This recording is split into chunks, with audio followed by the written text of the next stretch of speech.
Assalamualaikum warahmatullahi wabarakatuh.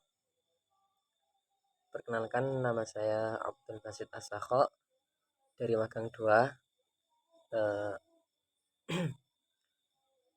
dengan NIM 2020 30 90. Jadi pada kesempatan kali ini saya akan menjelaskan tentang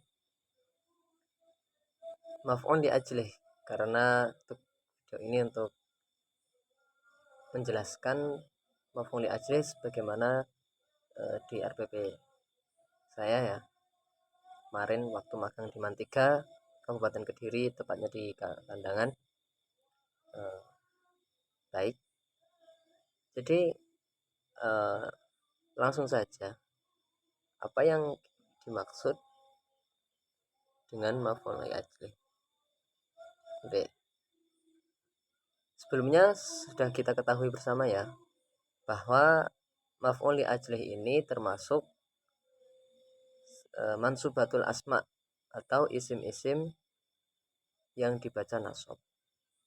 Lalu apa pengertian dari maf'ul li ajlih? Di sini saya sudah menyediakan PPT ya, PowerPoint. Bisa kita baca, di situ sudah saya berikan teksnya.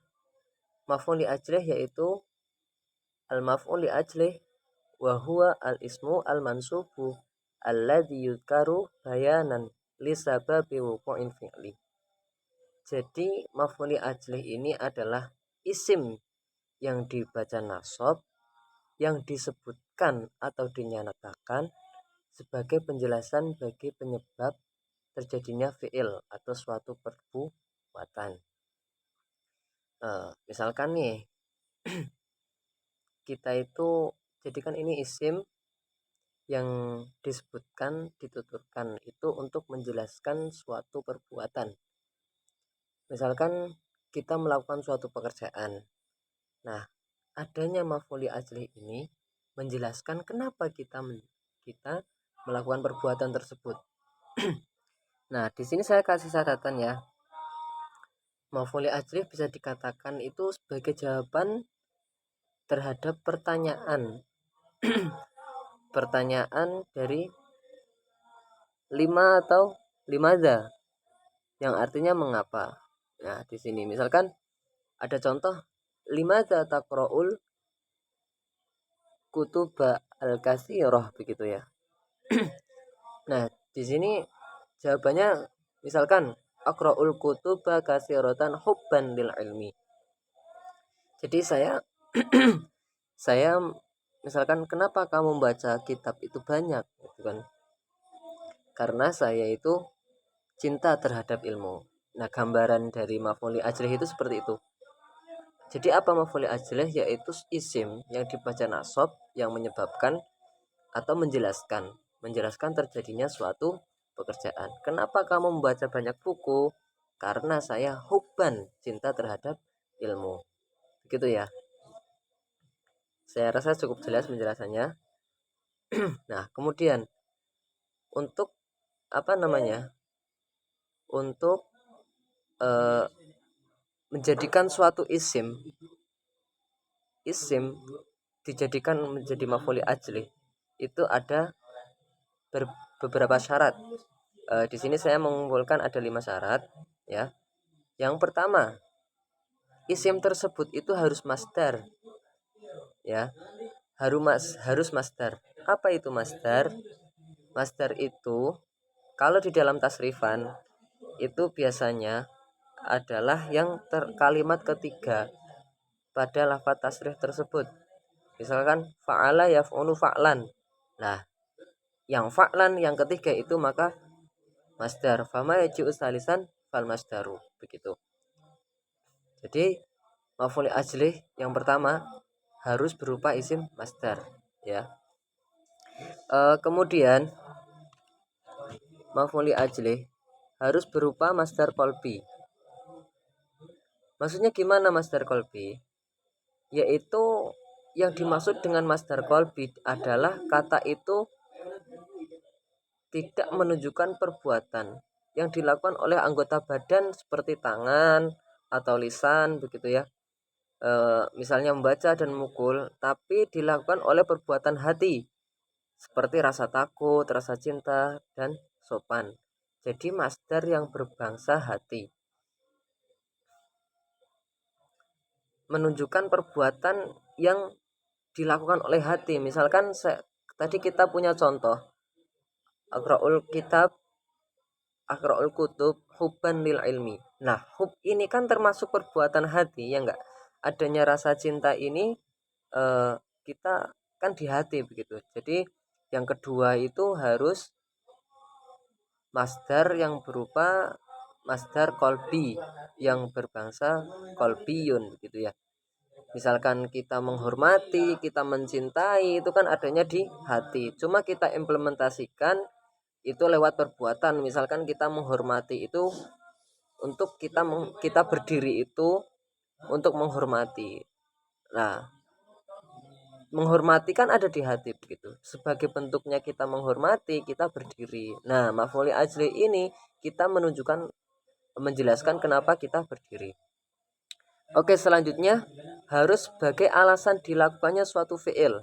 Nah, dari pengertian tadi kita kan sudah tahu ya bahwa mansub al-mansub alladzi yudkaru bayanan li sababi wuqu'il fi'li begitu ya. Jadi harus sebagai alasan atau sebab terjadinya suatu pekerjaan. Sebab dilakukannya fi'il yang disebutkan sebelumnya. Kenapa kamu berdiri? Ikroman gitu kan ya. Qoma zaidun ikroman tiga atau ikroman ikroman laka begitu atau li zaidin gitu. Jadi adanya maf'ul ajlih ini harus sebagai alasan kenapa kamu berdiri, kenapa kamu duduk, kenapa kamu membaca buku, dan tidak dijawab oleh masdar qalbi sebagai itu nanti sebagai alasan kenapa kamu berdiri, kenapa kamu duduk, kenapa kamu membaca buku, misalkan hubban gitu, misalkan kita menghormati seseorang. Terus kemudian selanjutnya yaitu amil dan isimnya itu harus satu dalam waktu. Maksudnya gimana? Amil dalam hal ini adalah fi'il madhi atau fi'il mudhari' ya. Fi'il madhi adalah kata kerja yang telah dilakukan. Takrifnya begitu kan? Di masa waktu lampau dengan fi'il mudhari' adalah kata kerja yang sedang atau akan dilakukan. Tasawurnya begini. Jadi amil di sini maksudnya adalah pekerjaan kita begitu. Pekerjaan kita itu harus satu waktu dalam fi'il begitu. Maksudnya isim masdar ini, maf'ul ajlih ini harus satu waktu dengan perbuatan kita begitu. Misalkan saya berdiri untuk menghormati Zaid. Nah, itu kan kita melakukan berdirinya itu satu waktu dengan kita menghormati Zaid. Maksud dari syarat keempat itu seperti itu. Nah, kemudian syarat yang selanjutnya itu isim dan amilnya harus satu pula dengan fa'ilnya. Isim dan amilnya harus satu pula dengan fa'ilnya. Si pekerja ini dengan isimnya itu harus bersatu. Misalkan ya yang melakukan menghormati atau yang melakukan masdar qalb ini ya si amilnya, si yang membuat perbuatannya. Misalkan kita langsung selanjutnya. Maksudnya gini, isim dan amilnya harus satu pula itu misalkan saya berdiri untuk menghormati Zaid. Antara berdiri dan dengan saya itu kan satu begitu.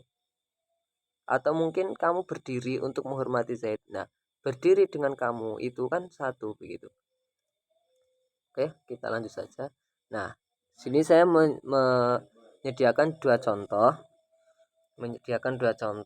Yang pertama, darabtu ibni taktiban. Ya. Darabtu saya sudah memukul ibni kepada anak laki-laki saya taktiban karena atau dalam rangka mendidiknya. Dalam rangka mendidiknya. Nah, di sini takdiban ini kita sesuaikan dengan syarat-syarat tadi ya. Yang pertama harus masdar, tak ada bayat, tak ada takdiban. Dia masdar. Kemudian berupa kolbi, mendidik. Didikan itu kan yang ada di hati ya. Nah, syarat kedua lolos.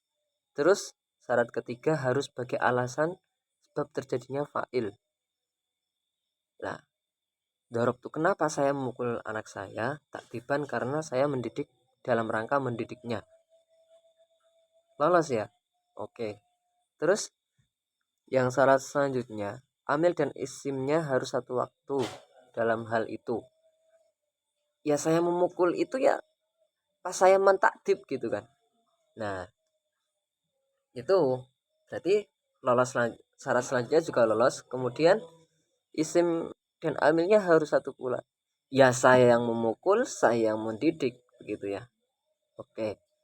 Yang selanjutnya contoh yang kedua juga aghdabu hubban laka. Ya. Saya marah karena sayang kepadamu begitu. Kenapa saya marah? Karena saya sayang. Hubban, ahabba ya hibbu hubban begitu ya. Juga masdar. Hub juga berbahasa hati. Terus amil dan isimnya satu harus satu dalam waktu juga itu terpenuhi. Semua syarat di sini juga terpenuhi. Nah, jadi kriteria maf'ul ajli syarat-syaratnya seperti itu ya. Nah, kemudian nah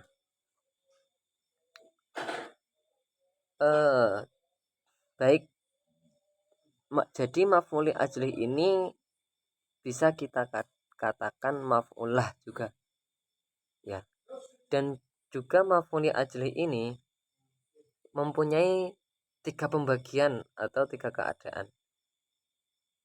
Yang pertama, maf'ul ajli dalam keadaan beralif dan lam. Jadi dalam keadaan ini isim yang menjadi maf'ul ajli ini harus dijarkan dengan lam taklil. Lam taklil itu apa? Di situ juga saya tuliskan lam taklil ini adalah lam sebagai alasan gitu ya. Langsung kita ke contoh. Darabtu ibni lit takdibi. Jadi posisi isim masdarnya atau masdar kolbinya ini atau maf'ul ajlinya ini harus dijarkan dengan lam taklil.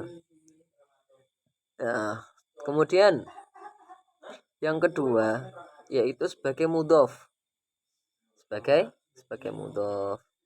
Nah, jika kata itu adalah mudhof, maka boleh dinasabkan dan boleh pula dijarkan. Kita lihat contoh di situ ya. Misalkan contohnya zurtuka mahabbatan adabika. Terus yang kedua zurtuka limahabbati adabika. Ya.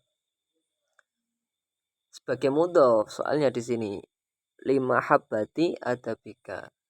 Yang pertama mahabbata adabika. Zurtuka mahabbata adabika. Saya mengunjungimu zurtuka. Saya mengunjungimu mahabbatan karena saya itu menyenangi, saya suka terhadap apa? Adabika, terhadap adabmu. Nah, di sini antara kata mahabbah dengan adabika ini kita mudhofkan. Mahabbata adabika begitu ya. Jadi terus kalau kita mau dijer itu kita juga menambahi lam ta'lil tadi lima habbati adabika. Intinya sebagai mudhof. Nah, terus keadaan yang ketiga itu misalkan contohnya itu tidak beralif dan lam, tidak beralif dan tidak berlam, dan tidak diidhofkan. Jika kata itu tidak beralif ya dan tidak diidhofkan, maka seringnya kata itu dinasobkan dan jarang diajarkan. Contohnya kumtu ijlalan lil ustadi. Ijlalan lil ustadi. Lil ustadi. Di sini ijlalan ini itu tidak mempunyai alif lam dan juga tidak diidofahkan. Jadi langsung ijlalan begitu ya. Kumtu ijlalan lil ustadi. Jadi saya berdiri ijlalan karena memuliakan lil ustadi kepada ustad gitu ya. Nah, dari contoh-contoh tadi kan sudah bisa kita klasifikasikan di mana syarat-syarat maf'ul ajli harus masdar ya. Yang pertama tadi masdarnya harus berupa masdar qalbi, darabtu apa? Mahabbah misalkan zurtukum mahabbatan. Mahabbah ini kan pembahasa qalbi. Terus bab terjadinya atau sebagai penjelasan dari suatu fiil ya kan, zurtuka saya mengunjungimu. Kenapa saya mengunjungimu? Yaitu mahabbah karena saya itu cinta terhadapmu begitu misalkan. Nah, terus selanjutnya apalagi tadi kalau kita ingat-ingat ya,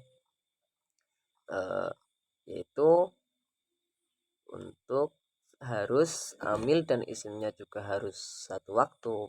Lalu bagaimana kalau misalkan ada pertanyaan amil maksudnya pekerjaannya dengan isimnya itu tidak dalam satu waktu gitu ya, boleh apa enggak begitu ya?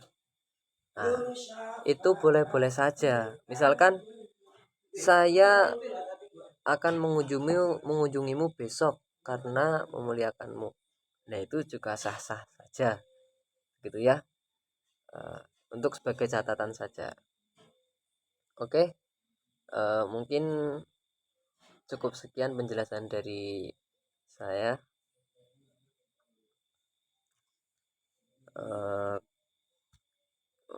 maaf tentang maf'ul ajli. Tentunya masih banyak kekurangan, kurang lebihnya mohon maaf. Saya Abdul Basit Asakho. Wassalamualaikum warahmatullahi wabarakatuh.